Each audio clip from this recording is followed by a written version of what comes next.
करने वाले हैं जो हम लोग कोऑर्डिनेशन कंपाउंड को लेकर के चल रहे हैं, उसी में हम लोग आगे बढ़ने वाले हैं। पिछले क्लास में हम लोगों ने कोऑर्डिनेशन कंपाउंड का एक कंप्लीट ओवरव्यू और Werner's theory of coordination compound के बारे में डिटेल चर्चा की थी। आज हम लोग उसी से आगे बढ़ेंगे और आज हम लोग चर्चा करेंगे कोऑर्डिनेशन नंबर, ऑक्सीडेशन नंबर और effective atomic number of central metal of the coordination compound, यानी कि समन्वय संख्या, ऑक्सीकरण संख्या और प्रभावकारी परमाणु संख्या जो किसका है, आपको सेंट्रल मेटल में दिए गए, आपको कोऑर्डिनेशन कंपाउंड में दिए गए सेंट्रल मेटल का। तो इसकी चर्चा हम लोग डिटेल करेंगे, जानेंगे कि ये क्या है, इसे हम लोग कैसे निकाल सकते हैं, अगर क्वेश्चन आपको दिया जाता है तो आप कैसे बना सकते हैं, कैसे बना सकते हैं, ये होता क्या है। तो इसकी डिटेल चर्चा, इन तीनों टॉपिक्स की डिटेल चर्चा आज हम लोग यहाँ पे करेंगे। लेकिन उससे पहले प्रीवियस वीडियो ट्यूटोरियल्स में एक कमेंट बॉक्स में एक कमेंट आया है, एक क्वेश्चन डाला गया है एक स्टूडेंट्स के द्वारा, तो उसको हम लोग यहाँ पे थोड़ा सा सॉल्व कर देते हैं। हालांकि कमेंट बॉक्स में हमने आंसर डाल दिया है, लेकिन फिर भी यहाँ पे चर्चा कर लेते हैं कि अगर उनको समझ में नहीं आया तो फिर से वो इस वीडियो ट्यूटोरियल्स के माध्यम से समझ सकते हैं। तो वहां पे एक क्वेश्चन डाला गया है। क्वेश्चन ये है कि एक कोऑर्डिनेशन कंपाउंड है, यानी कि एक कॉम्प्लेक्स कंपाउंड है जिसका मॉलिक्यूलर फॉर्मूला कुछ इस तरह का है।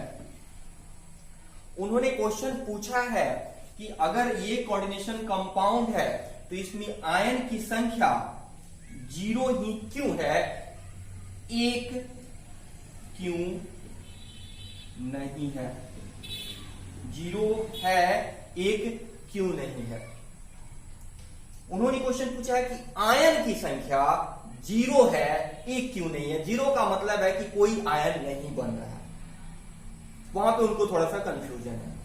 तो सिंपली हमने आपको कल बताया था कि कोऑर्डिनेशन कंपाउंड में, यानी कि कॉम्प्लेक्स कंपाउंड में जो बड़े कोष्टक के अंदर वाला रीजन होता है वो कभी भी टूटता नहीं है, उसकी ब्रेकिंग नहीं होती है, क्योंकि और यही रीजन है कि इसे कॉम्प्लेक्स कंपाउंड कहा जाता है। ठीक है, तो अभी इसको जब देखा जाए तो ये एक न्यूट्रल अवस्था में है, उदासीन फॉर्म में है, क्योंकि यहां पे जो ये आपका सेंट्रल मेटल है इसकी वैलेंसी कंप्लीटली फील्ड है, 0 वैलेंसी यहां पे ये शो कर रहा है, बैलेंस नहीं है। तो ये कंप्लीटली जो है आपको उदासीन हो चुका है, क्योंकि इसकी वैलेंसी कंप्लीट है। इसके को अष्टक में जो इसका अष्टक पूरा हो चुका है सेंट्रल मेटल का, यहाँ जो आसपास जो भी आपको लिगेंड यहाँ पे मौजूद है उनके द्वारा इसकी जो अष्टक है वो पूरी हो चुकी है, इसलिए ये अभी आयन के फॉर्म में नहीं है, उदासीन फॉर्म में है। ओके, तो इसको जब आप किसी विलियन में डालिएगा,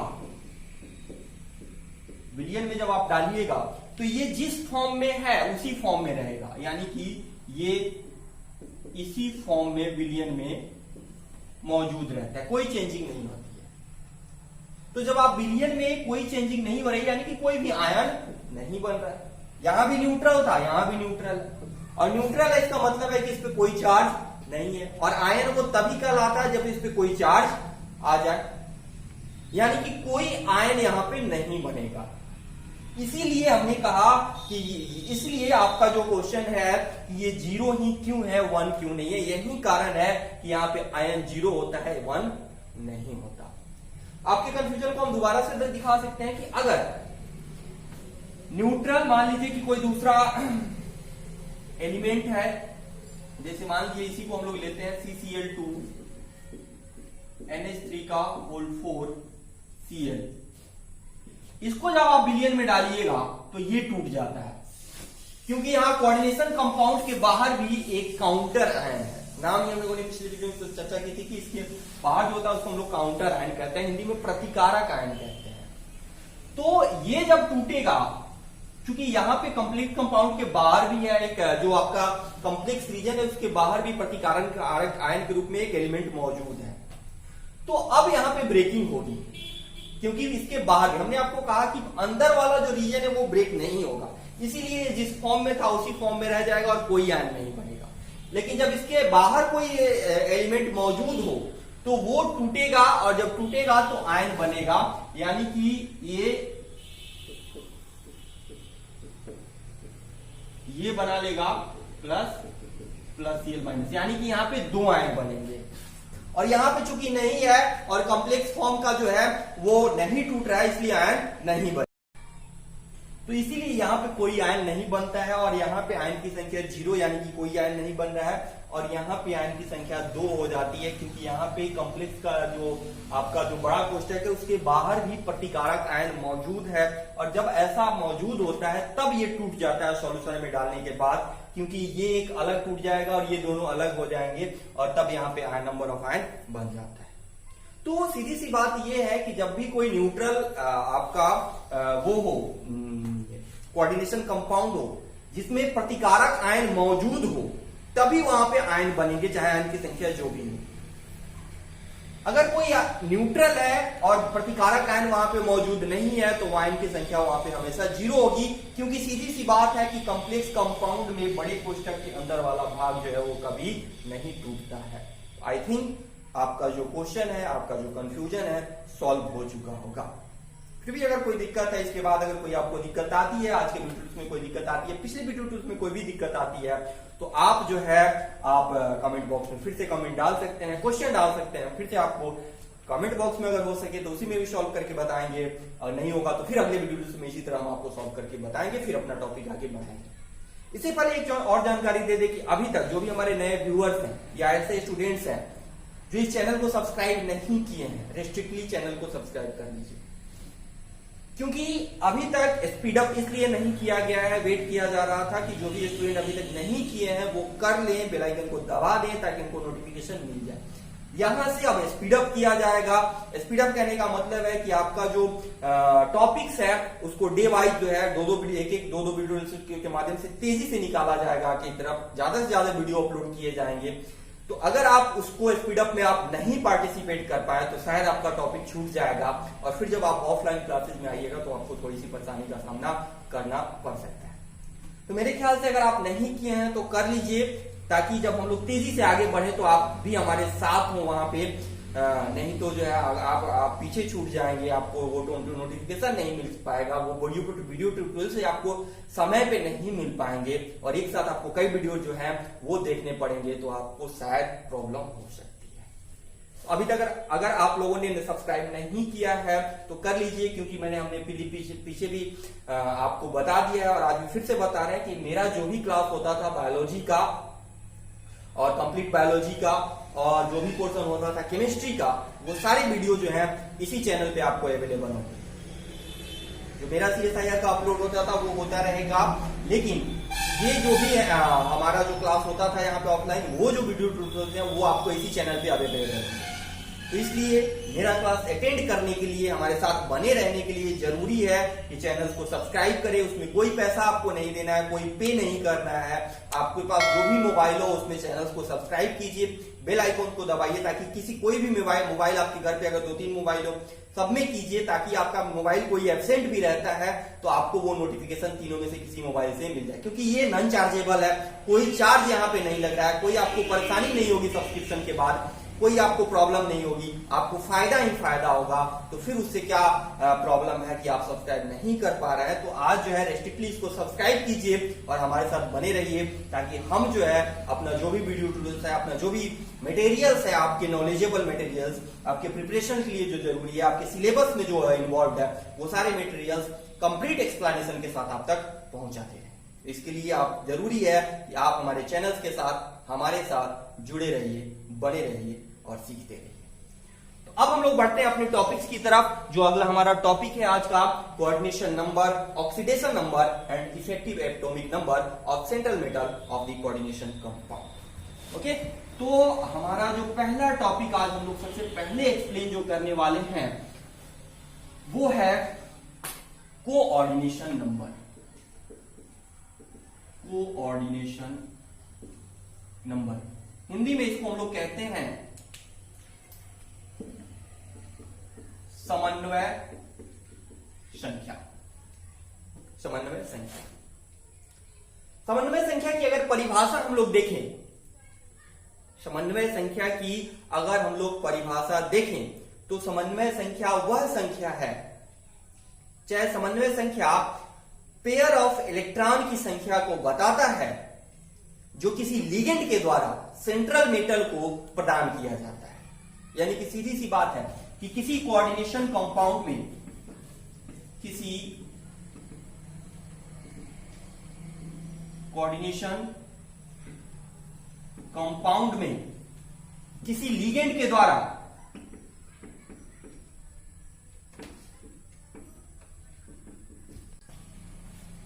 किसी लिगेंड के द्वारा केंद्रीय धातु परमाणु को दान की गई इलेक्ट्रॉन युग्म की संख्या समन्वय संख्या कहलाती है। Number of electron pair donated by ligand to the central metal is called coordination number. यानी कि किसी भी कोऑर्डिनेशन कंपाउंड में लिगेंड के द्वारा सेंट्रल मेटल को यानी कि केंद्रीय धातु परमाणु को दान की गई दी गई इलेक्ट्रॉन युग्म की संख्या, यहां पे ध्यान रखेंगे इलेक्ट्रॉन युग्म यानी कि इलेक्ट्रॉन पेयर की संख्या कोऑर्डिनेशन नंबर कहलाती है। बहुत जगह ऐसा देखा जाता है कि बहुत सारे ऐसे बुक्स हैं जो ये बताते हैं कि सेंट्रल मेटल को घेरे हुए कवर किए हुए लिगेंड की संख्या जो है वो कोऑर्डिनेशन नंबर कहलाती है, लेकिन ये सरासर गलत है, ये कंप्लीटली रॉन्ग है। क्योंकि अगर सिर्फ लिगेंड की संख्या की बात करें तो बहुत सारे ऐसे लिगेंड होते हैं जो एक से ज्यादा इलेक्ट्रॉन युग्म दान करते हैं, तो वहां पे आपका आंसर गलत हो जाएगा। इसलिए हम ये नहीं कहते हैं कि सेंट्रल मेटल को घेरे हुए लिगेंड की संख्या, हम ये कहते हैं कि सेंट्रल मेटल को दी गई इलेक्ट्रॉन युग्म की संख्या कहलाती है आपका समन्वय संख्या या कोऑर्डिनेशन नंबर। यहां पे एक मान लीजिए एग्जांपल के तौर पे हम लोग लेते हैं कि मान लीजिए आपका है पोटेशियम फेरो साइनाइड। ओके, आपके पास साइनाइड है, ठीक है, तो ये लिगेंड है। हमने आपको बताया था शुरू में ही कि इसको हम लोग कहते हैं कोऑर्डिनेशन सेंट्रल मेटल, और इसको जो सेंट्रल मेटल के अलावा जो भी आपको आयन या एलिमेंट कोई मॉलिक्यूल्स यहाँ पे होता है वो कहलाता है लिगेंड। जो सेंट्रल मेटल को पेयर ऑफ इलेक्ट्रॉन डोनेट करता है for the formation of coordination number, यानी कि सेंट्रल इस जो आपका ये कोऑर्डिनेशन कंपाउंड है इसमें केंद्रीय धातु के अलावा जो भी अणु या आयन होते हैं वो लिगेंड कहलाते हैं, और वो लिगेंड इलेक्ट्रॉन युग्म दान करते हैं किसको, केंद्रीय धातु को, किस लिए, अपना बंध बनाने के लिए। कौन सा बंध, उप संयोजन बंध बनाने। यानी कि जो भी लिगेंड यहाँ पे मौजूद होते हैं वो सेंट्रल मेटल से उप संयोजन बंध द्वारा जुड़े रहते हैं, और उप संयोजन बंध तभी बनता है जब कोई लिगेंड या कोई मॉलिक्यूल सेंट्रल मेटल को पेयर ऑफ इलेक्ट्रॉन डोनेट करता है। तो यहाँ पे वही बात पता है, तो वही पेयर ऑफ इलेक्ट्रॉन की संख्या क्या कहलाती है, कोऑर्डिनेशन नंबर या समन्वय संख्या कहलाती है। ओके, तो यहां पे ये जो आपका लिगेंड है ये जितना पेयर ऑफ इलेक्ट्रॉन, यहाँ पे 4 CN मौजूद है, 4 साइनाइड मॉलिक्यूल मौजूद है, तो ये जितना पेयर ऑफ इलेक्ट्रॉन इसको डोनेट करेंगे उस पेयर की संख्या को हम लोग कहते हैं समन्वय संख्या या कोऑर्डिनेशन नंबर। तो यहां पे थोड़ी सी बात, यहां पे थोड़ा सा कंफ्यूजन आपके लिए ये जानना जरूरी है कि जैसे हमने अभी कहा कि बहुत सारे ऐसे लिगेंड होते हैं जो वैसे बहुत सारे ऐसे लिगेंड होते हैं जो एक से ज्यादा पेयर ऑफ इलेक्ट्रॉन डोनेट करते हैं, ठीक है। तो उससे पहले हमको ये जानना जरूरी होगा कि ये जो लिगेंड है वो कौन कौन से ऐसे लिगेंड है जो एक पेयर इलेक्ट्रॉन डोनेट करते हैं, कौन से ऐसे लिगेंड है जो 2 पेयर इलेक्ट्रॉन डोनेट करते हैं, कौन से ऐसे लिगेंड है जो 2 से ज्यादा पेयर इलेक्ट्रॉन डोनेट करते हैं, ये जानना जरूरी है।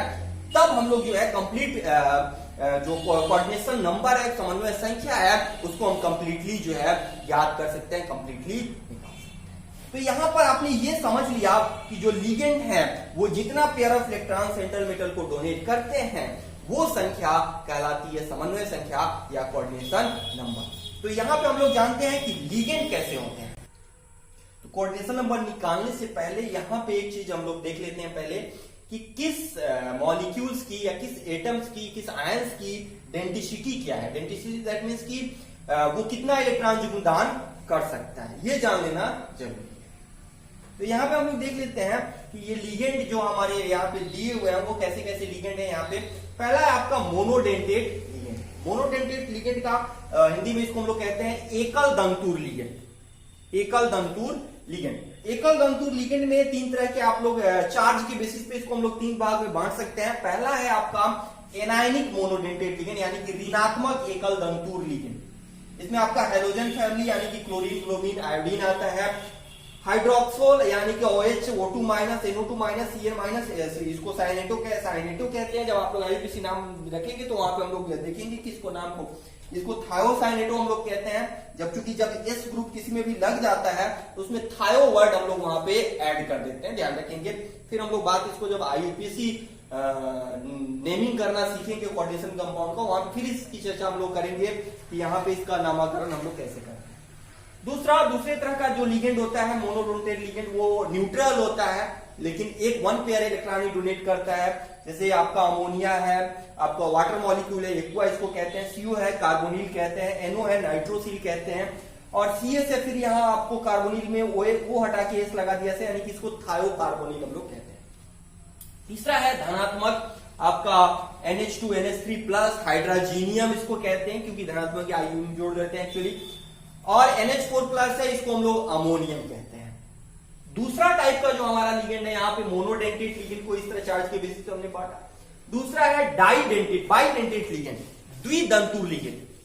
द्विदंतुर लिगेंड का मतलब होता है कि वैसा लिगेंड या वैसा अणु या आयन जो 2 पेयर ऑफ इलेक्ट्रॉन डोनेट करता है किसी भी सेंट्रल मेटल को, वैसा लिगेंड, वैसा अणु या आयन जो 2 पेयर ऑफ इलेक्ट्रॉन जो है डोनेट करता है सेंट्रल मेटल को। तो यहाँ पे दो दिए गए हैं। C2O4 डबल माइनस यहाँ पे होता है, C2O4 डबल माइनस, इसको हम लोग ऑक्जालेटो कहते हैं। जब आप लिखते हैं तो वहां पे सिंपल फॉर्म में कॉम्प्लेक्स समझने के लिए OX लिख दिया जाता है, OX, कंफ्यूजन नहीं होना है। कभी कभी जब नाम लिखा जाता है, जो नाम कहते हैं कि जब मॉलिक्यूलर स्ट्रक्चर लिखा जाता है किसी भी कोऑर्डिनेशन कंपाउंड का, तो वहां पे हम लोग C2O4 लिखने की बजाय OX ही लिख देते हैं, इसलिए आप कंफ्यूज नहीं होइएगा। OX का मतलब हो गया ऑक्जालेटो, यानी कि C2O4 डबल माइनस, यानी कि बाइडेंटेट लिगेंड, यानी कि वैसा लिगेंड जो 2 पेयर ऑफ इलेक्ट्रॉन किसी सेंट्रल मेटल को डोनेट करता है। दूसरा हमारे पास है इथिलीन डाइएमीन, इसको EN से सूचित करते हैं। मॉलिक्यूलर फॉर्मूला होता है H2NCH2CH2NH2, यानी कि इथिलीन पे जो है एथेन पे 2 अमोनियम ग्रुप 1 2, इसको हम लोग एथेन 1 2 डाइएमीन कहते हैं। तो इसको हम लोग EN से सूचित करते हैं, EN से डिनोट करते हैं, कंफ्यूज नहीं होना है, ये एक तरह का डाइडेंटेट लिगेंड है।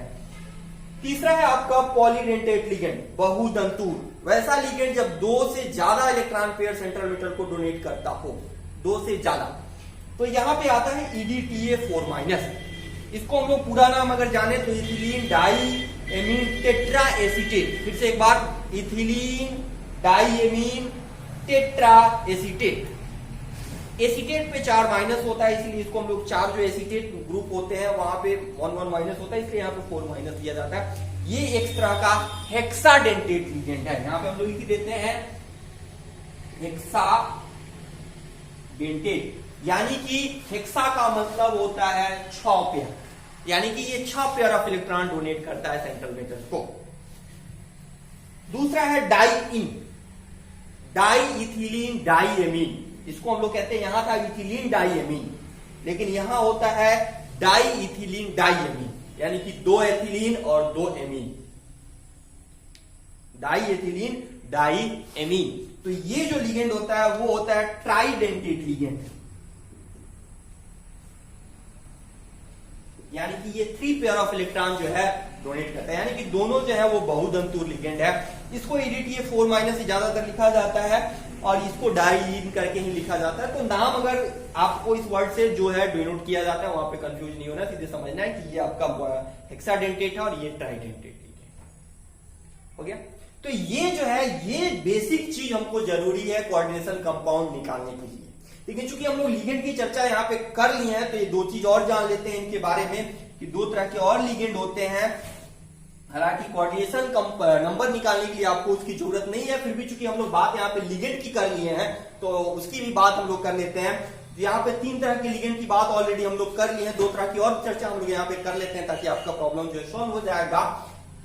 कोऑर्डिनेशन कंपाउंड निकालने के लिए बस आपको इतना ही का जरूरत है, लेकिन चूंकि लिगेंड की बात यहाँ पे हो रही है तो 2 तरह के और लिगेंड मिलते हैं जिसकी चर्चा हम लोग यहाँ पे कर लेते हैं। जो हमारा चौथा लिगेंड है, चौथा टाइप, 3 टाइप की यहाँ पे हम लोग चर्चा कर लिया ऑलरेडी, सॉरी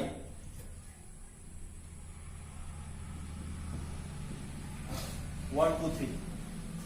चौथा टाइप का जो हमारा लिगेंड होता है इसको हम लोग कहते हैं एम्बीडेंटेट लिगेंड। एम्बीडेंटेट यानी कि हिंदी में इसको कहते हैं हम लोग उभय दंतुर लिगेंड। उभय दंतुर उस तरह का लिगेंड होता है जिसमें दो ग्रुप या दो मेटल, दो एलिमेंट जो होते हैं इलेक्ट्रॉन पेयर डोनेट करने की क्षमता रखते हैं, लेकिन करता कोई एक ही है। फिर से एक बार, वैसा लिगेंड जिसमें एक से ज्यादा मॉलिक्यूल, एक से ज्यादा एटम जो है इलेक्ट्रॉन पेयर डोनेट करने की क्षमता रखते हैं, लेकिन डोनेट कोई एक ही करता है एक बार में। जैसे सीधा सा इसका एग्जांपल है Cn-। इसमें कार्बन और नाइट्रोजन दोनों के पास इलेक्ट्रॉन पेयर डोनेट करने की क्षमता होती है, लेकिन आप जहां भी देखेंगे किसी भी आपको कोऑर्डिनेशन कंपाउंड में अगर आपको Cn मिलेगा तो वहां पे आप देखिएगा कि वहां पे या तो Cn या तो कार्बन कर रहा होगा इलेक्ट्रॉन डोनेट या नाइट्रोजन कर रहा होगा। तो इसलिए इसको हम लोग दो तरह से लिखते हैं, Cn- या Nc-, साइनेटो या आइसोसाइनेटो। तो यहां पे आपका जो एग्जांपल है कि एम्बीडेंटेट है कि दो जो किसी भी लिगेंड में एक से अधिक एटम जो है इलेक्ट्रॉन पेयर डोनेट करने की क्षमता रखते हैं, लेकिन एक बार में कोई एक ही डोनेट करता है, दोनों एक बार में डोनेट नहीं करते हैं। तो ऐसे लिगेंड को हम लोग कहते हैं उभय दंतुर लिगेंड। ओके, पांचवा जो प्रकार का हमारा लिगेंड होता है उसको हम लोग कहते हैं चीलेट लिगेंड। कीलेट लिगेंड, इस तरह के लिगेंड वैसे होते हैं जिसमें कोई लिगेंड अपने दो ग्रुप के द्वारा, दो एटम्स के द्वारा बॉन्ड बनाता हो। किसी सेंट्रल मेटल से किसी लिगेंड का दो एटम जो है बॉन्ड बनाता हो आपको सेंट्रल मेटल से, तो वैसे लिगेंड को हम लोग कहते हैं कीलेट लिगेंड। तो जितने भी आपको डाइडेंटेट या पॉलीडेंटेट, सभी डाइडेंटेट और सभी पॉलीडेंटेट लिगेंड जो है वो कीलेट लिगेंड के अंतर्गत आते हैं, क्योंकि उसमें एक से ज्यादा एटम्स जो है वो बॉन्ड बनाते हैं सेंट्रल मेटल के साथ। तो यहां पे एग्जांपल के तौर पे हम लोग लिख देते हैं सभी डाई एंड पॉलीडेंटेट लिगेंड, क्योंकि इनमें एक से ज्यादा एटम्स जो हैं वो भाग लेते हैं कोऑर्डिनेशन बॉन्ड बनाने में। ओके, तो यहां पे ऑक्जालेटो भी हो सकता है, एथिलीन डाइएमीन भी आपका हो सकता है, ADTA4- भी होता है, डाइईन भी हो सकता है। तो ये सभी जो है वो कीलेट लिगेंड के अंतर्गत आ सकते हैं, क्योंकि ये डाइडेंटेट लिगेंड है। इनमें दो मॉलिक्यूल दो एटम्स जो होते हैं वो इलेक्ट्रॉन पेयर डोनेट करने की क्षमता रखते हैं, और जब वो डोनेट करते हैं इसका मतलब है कि वो कोऑर्डिनेशन बॉन्ड बना रहे होते हैं। तो ये जो लिगेंड है वो इनको जो है, ये जो लिगेंड है आपको ऑक्जालेटो हो या डाइईन हो या इन हो या ADTA4- ये सभी जो है कीलेट लिगेंड के अंतर्गत आ सकते हैं। तो अब हम लोग आते हैं अपने पॉइंट ऑफ व्यू पे, जहां पे हम लोग जानेंगे कि हम लोग कोऑर्डिनेशन नंबर जो है किसी कोऑर्डिनेशन कंपाउंड के सेंट्रल मेटल का कोऑर्डिनेशन नंबर जो है वो कैसे निकाल सकते हैं। तो सिंपल सा आइडिया है, कोई दिक्कत नहीं होगी आपको निकालने में, काफी सिंपली हम आपको बताएंगे। आप आसानी से, काफी तेजी से, काफी आसानी से जो है आप निकाल सकते हैं कोऑर्डिनेशन नंबर। तो समन्वय संख्या हम लोग यहाँ पे अब निकालना जानेंगे कि आप कैसे निकाल सकते हैं सीधे तौर पे। तो एक एग्जांपल हम लोग लेते हैं, तो पहले लिख देते हैं कि कोऑर्डिनेशन नंबर निकालते कैसे हैं। तो इसको अगर हम लोग निकालें तो यहाँ पे अगर फॉर्मूला लिखें जिसे आप आसानी से निकाल सकते हैं, formula for the coordination number, आप कैसे फॉर्मूला पुट करके निकाल सकते हैं। तो यहां पे हम लोग लिखेंगे लिगेंड की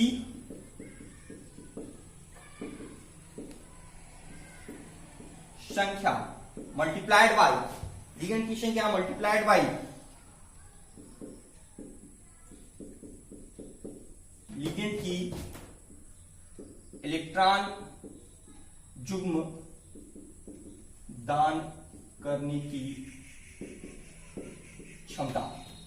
ओके, या number of ligand multiplied by density of ligand. यानी कि लिगेंड की संख्या कितनी है और उस लिगेंड की इलेक्ट्रॉन युग्म दान करने की प्रवृत्ति या दान करने की क्षमता कितनी है। तो सीधे तौर पे यहाँ पे एग्जांपल हम लोग लेते हैं। एक एग्जांपल है, मान लीजिए कि हमारे पास एक एग्जांपल है COCl2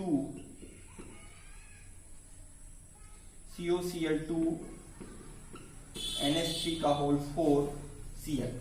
तो पहली बात यहां पे सबसे पहले हम आपको बता दें कि इस कोऑर्डिनेशन नंबर जब भी आप याद कर रहे हो, निकाल रहे हो, सॉल्व कर रहे हो, कोऑर्डिनेशन नंबर के क्वेश्चन को आप जब भी सॉल्व कर रहे हो तो इस बड़े कोष्ठक के बाहर इधर या इधर कोई भी एटम्स हो उससे आपको कोई मतलब नहीं रखना है। पहली बात, उससे आपको कोई मतलब नहीं रखना है, कोई मतलब नहीं रखना।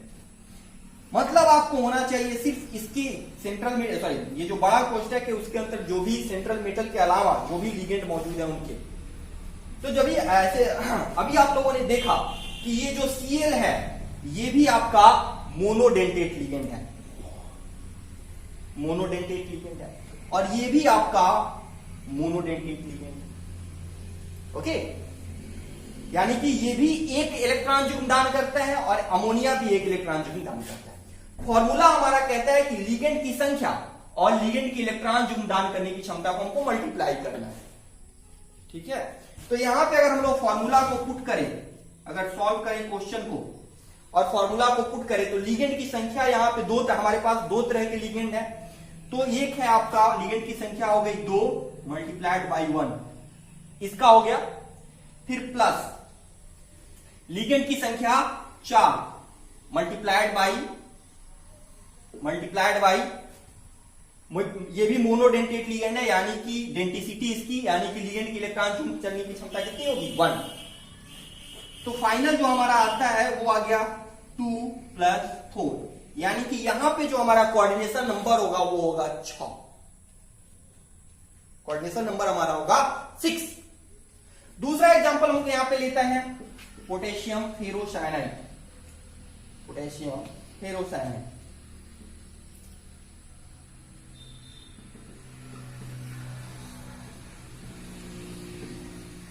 ओके, अभी हमने कहा कि ये जो बड़ा कोष्ठक है इसके इधर या इधर बाहर कोई भी एलिमेंट, कोई भी मॉलिक्यूल हो, आपको उससे मतलब नहीं रखना है, यानी कि इससे हमको मतलब नहीं रखना है, बात करनी है हमको लिगेंड की।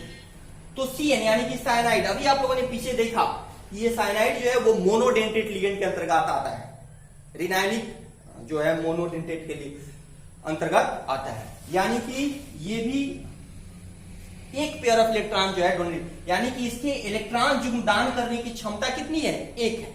मोनोडेंटेट है यानी कि लिगेंड की इलेक्ट्रॉन युग्म, यानी कि ये भी लिगेंड, यानी कि इसके इलेक्ट्रॉन युग्म दान करने की क्षमता कितनी है, एक। और लिगेंड की संख्या, यानी कि इस लिगेंड की संख्या यहाँ पे कितनी बताई जा रही है, 4।